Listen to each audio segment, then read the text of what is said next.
അസ്സലാമലൈക്കും പ്രിയമുള്ള സുഹൃത്തുക്കളെ, കേരളത്തിൽ തന്നെ ഏറ്റവും പ്രശസ്തമായ ഒരു പള്ളിയുടെ കഥ കേട്ടോ ഞാൻ കാണിച്ചു തന്നെ. പുറകിൽ കാണുന്ന പള്ളി പരിചയമില്ലാത്ത ആരും ഉണ്ടാവില്ല. എന്നിരുന്നാലും ഞാൻ ഫസ്റ്റ് ടൈം ഇങ്ങോട്ട് വരും കേട്ടോ. കാണണമെന്ന് ഒരുപാട് പൂതി ഉണ്ടായിരുന്നു. ഇൻഷാ അല്ലാഹ് ഇന്നത് സാധിച്ചു. അപ്പോൾ എല്ലാവരും ഫുൾ വീഡിയോ കാണുക കേട്ടോ. മുഹമ്മദ് സല്ലല്ലാഹു അലൈഹി വസല്ലമയുടെ അനുചരനായിരുന്ന മാലിക് ബിൻ ദീനാറാണ് ഈ പള്ളി നിർമ്മിച്ചത്. ഇസ്ലാം മതം പ്രചരിപ്പിക്കുന്നതിനായി അദ്ദേഹം ഇന്ത്യയുടെ മലബാർ തീരത്തെത്തി. 9 പള്ളികളിൽ പ്രധാനപ്പെട്ട ഒന്നാണിത്. ചേരമാൻ പെരുമാൾ രാജാവിൻ്റെ കാലഘട്ടത്തിലാണ് ഇതിൻ്റെ നിർമ്മാണം നടന്നതെന്ന് ചരിത്രരേഖകൾ സൂചിപ്പിക്കുന്നു. മറ്റ് പുരാതന പള്ളികളെപ്പോലെ ഇതിൻ്റെ നിർമ്മാണത്തിലും കേരളത്തിൻ്റെ തനതായ ശൈലികൾ കാണാം. പള്ളിയുടെ അകത്തളങ്ങളിൽ മനോഹരമായ തടിയുടെ കൊത്തുപണികൾ കാണാം. ചുവരുകളിലും മേൽക്കൂരയിലും അറബിക് ലിഖിതങ്ങൾ കൊത്തിവെച്ചിട്ടുണ്ട്. ഇത് ഒരു പഴയ കേരളീയ കൊട്ടാരത്തിൻ്റെ ഘടനയോട് സാമ്യമുള്ളതാണ് ഈ പള്ളി. കാസർഗോഡിൻ്റെ സാംസ്കാരിക ഭൂപടത്തിലെ ഏറ്റവും വലിയ ആഘോഷങ്ങളിലൊന്നാണ് മാലിക് ദീനാർ ഉറൂസ്. മാലിക് ദീനാർ കാസർഗോഡ് എത്തിയതിൻ്റെ ഓർമ്മ പുതുക്കലാണിത്. ഈ സമയത്ത് മതപ്രഭാഷണവും അന്നദാനവും നേർച്ച നടക്കാറുണ്ട്.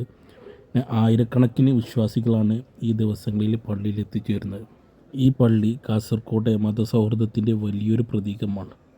മുസ്ലിങ്ങൾ മാത്രമല്ല മറ്റ് മതസ്ഥരും ഈ പള്ളികൾ സന്ദർശിക്കാറുമുണ്ട് കേട്ടോ. ഇവിടുത്തെ ചടങ്ങുകൾ പങ്കുചേരുകയും ചെയ്യാറുണ്ട്.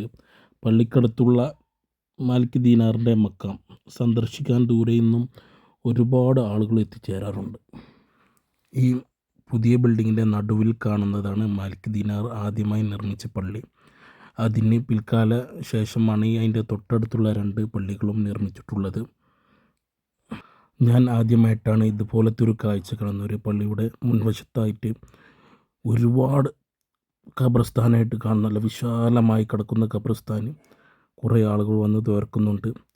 എന്നിരുന്നാലും ഈ ഖബറിൽ കിടക്കുന്നവർക്കെല്ലാം അള്ളാഹു പുറത്തുമാക്കി കൊടുക്കട്ടെ. നല്ല മഹാൻ്റെ സന്നിധിയിൽ തന്നെ ഈ ഖബർസ്ഥാനുകളുള്ളത്. കാസർഗോഡ് അടുത്തുള്ള തളങ്കര എന്ന പ്രദേശത്താണ് ഈ പള്ളി ഉള്ളത്.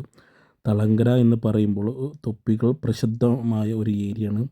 തളങ്കര തൊപ്പികൾ എന്ന് പറയുന്ന ഏരിയ ഉത്ഭവം കൊണ്ടതും ഈ ഏരിയയിൽ നിന്നാണ്.